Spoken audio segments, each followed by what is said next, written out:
Let me start off by saying subscribe to Affleck Time, because a lot of you guys aren't subscribed and have been watching, especially this type of video, but many of my videos lately. So subscribe to the channel and turn on notifications so you can be notified of when I upload, although it's every day, so whatever, just watch the channel. But with all these new people coming in, right, and I'm sure many of you guys are from other fan bases, right? Maybe you came for the Vikings one because you're a Vikings fan, or maybe you came through the Texans one because you're a Texans fan. Maybe you're coming here because you're a Bills fan. Let me make it abundantly clear, I am a Colts fan, right? Indy fan. I'm literally wearing a shirt that has the outline of my state on it, okay? And with that being said, I tried to be as brutally honest about the team that I follow as I can, right? Good, bad, or otherwise.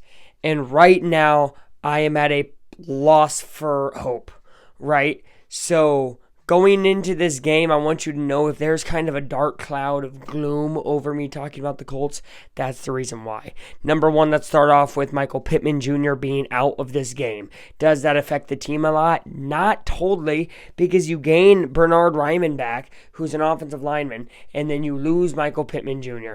So you gain back better protection, but you lose a guy who you'd be able to pass to with that protection. With Downs healthy, the Colts should still be able to score 2 field goals. Guys, all week I've been thinking about this game since last week, thinking about what are the Bills going to do, how's Allen going to play, this, that, and the other, right? Cooper healthy, not healthy, it doesn't matter. Josh Allen is going to be able to score 20 points, meaning 2 touchdowns, 2 field goals. I think defense does okay, stops them to 20. They stopped the very good Vikings offense to 21 last week. So I think expecting them to hold the Bills to 20 is realistic. So you're thinking, oh, wow, Luke, 2013, you know what I mean? Not a terrible loss. Well, Luke, where'd you get 13 from? You said 2 field goals. You know what I mean? I think there's a touchdown drive. I think it's early in the first quarter. I think the Colts are going to stall out again. I think Shane Steichen has not shown to me, and until he shows to me that he can play call to win a game, I'm not going to predict the Colts to win another game against a good opponent. Bills are a good team. Bills are an upper echelon AFC team. The Colts are not. The Colts are near the bottom. Yes, they are 4-5. Yes, they're still in that wild card race. But right now, the Colts don't give me any hope because the play calling is so bad. And you're thinking to yourself, okay, 2013, Luke, that means there's a chance you're talking very negatively. There's not. There's going to be a fumble 6 or pick 6 given away by the Colts. I just have a really bad, murky feeling about it. I think it's going to happen somewhere in the second quarter.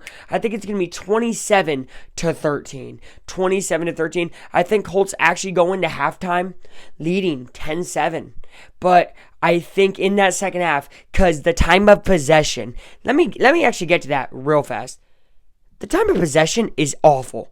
The Colts are the worst team I have ever seen. Yes, ever seen, and I've watched Indiana Hoosiers play college football, at holding on to the ball for extended periods of time.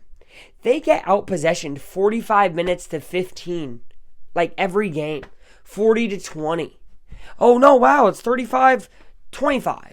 You know what I mean? Like, there's not a time where they win time of possession, even in the games that they are winning. They don't hold on to the ball. There is no offensive strategy. There is nobody that they're putting the offense through when it clearly should be JT. If JT gets the clear workload, Colts will win this game, period. Like, point blank the end. I don't even know the score, but Colts will find a way to win. But it's not going to go through JT. They're going to believe that 39-year-old Joe Flacco is going to take him to the win. And I'm not saying that 22-year-old benched AR would do better.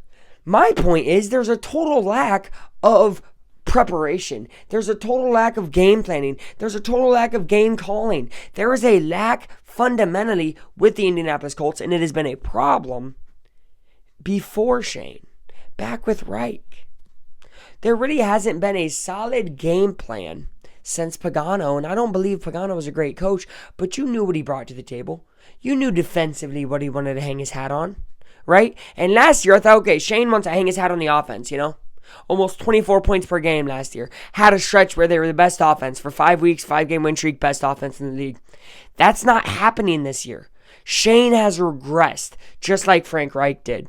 And with all that being said, it makes it sound like I'm just ranting about how bad the Colts are.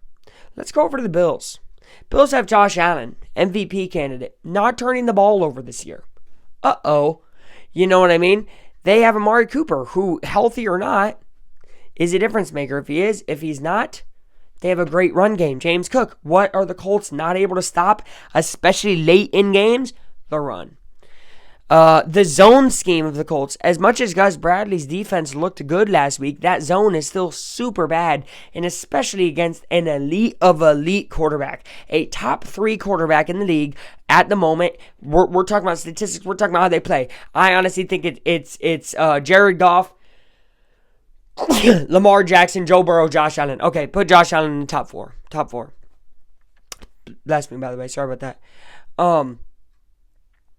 I don't see a world where this Bills team, who's built for Super Bowl, who's built for AFC Championship, who's built for the playoffs, is going to lose to a Colts team who's not even built for next week. So there's my prediction. As sad as it is, a 2-score loss for the first time. A 2-score loss when I said a couple weeks ago, Colts won't lose any 2-score games, guys. Colts are too good to lose 2-score games. Colts are never going to be in a game where they get blown out. They're going to be lucky if it stays 27-13. It could easily be 34-14. We could easily be looking at a Matt Ryan type of season. All because you wanted to give up on a kid and lose the locker room. It is what it is. Go Colts. Hope they win. Thank you guys for watching. Act like time out.